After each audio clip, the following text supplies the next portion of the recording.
पण गावकऱ्यांचं एकच मत आलं की बा हा जो पुतळा मध्यभागी मांडलेला आहे तो आपण एका ठिकाणी कुठेतरी घेऊ याच्यासाठी, जेणेकरून मध्यभागी घेतला तर गावातला कुठलाही कार्यक्रम घेण्यासाठी अडचण निर्माण होईल किंवा भविष्यात तिथे एखाद्या कार्यक्रमामध्ये त्याच्या शेजारी पुतळ्याच्या शेजारी चित्र वगैरे काढण्यात काही विटंबना घडू नये भविष्यात, म्हणून हा पुतळा ग्रामपंचायतच्या आवारामध्ये मी त्यांना गावामध्ये 3 ठिकाणी जागा योग्य ती जागा दाखवली व त्याच दिवशी मीटिंगमध्ये 7,500 रुपये मी स्वतः वर्गणी जमा केली. मी स्वतः पुढाकार घेऊन आपल्या गावातील जितके घरं असतील त्या प्रत्येक घराने 1,000 रुपये वर्गणी आपल्याला पुतळ्यासाठी द्यायची आहे. हे असं आमचं ठरलं. हो, वर्गणी सुद्धा 7,500 रुपये ती माझ्याकडे जमा आहे. परंतु हे जे संजीवनी वाहक आहे तिने जाणीवपूर्वक ठरवून हे जातीय दंगल, जातीय वाद, जातीय तेढ निर्माण करण्याचं काम ती करत आहे. गावामध्ये आमच्या आतापर्यंत सर्व सलोख्याचं वातावरण होते.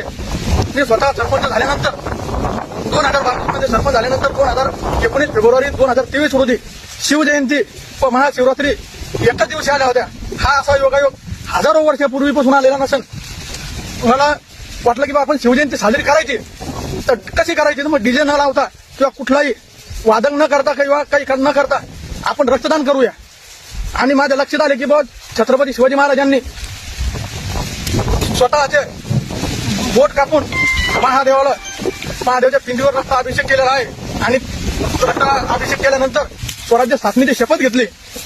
त्याच नियमाप्रमाणे आम्ही खरी शिवजयंती महाशिवरात्रीच्या दिवशी रक्तदान करून साजरी केली. त्यामध्ये 45 ते 46 लोकांनी, त्यामध्ये किमान 38 ते 40 जण हे वंजारी समाजाचे युवक होते. त्यामध्ये कुठलाही जातीवाद आला नाही किंवा आमच्या गावामध्ये पूर्वीपासून आम्ही सर्व गावकरी मंडळी भीम जयंती, अण्णाभाऊ साठे यांची जयंती, छत्रपती शिवाजी महाराज यांची जयंती, स्वर्गीय लोकनेते गोपीनाथरावजी मुंडे साहेब यांची जयंती, राष्ट्रसंत श्री संत भगवान बाबा यांची सुद्धा जयंती आमच्या गावातील सर्व गावकरी मिळून सर्व सलोख्याने साजरी करतात. आणि प्रत्येक जयंतीला संध्याकाळी जेवण वगैरे घेऊन कार्यक्रम साजरा केला जातो. आम्ही कुठल्याही प्रकारचा डीजे वगैरे काही लावत नाही. टाळ गजराच्या मृदुंगाच्या गजरात गावातून पालखी काढून त्याची मिरवणूक काढत असतो. आमच्या गावामध्ये तसं कुठल्याही प्रकारचं वातावरण नाही. परंतु काही हे जे राजकीय मंडळी आहे, नेते मंडळी, समाजाचे पुढारी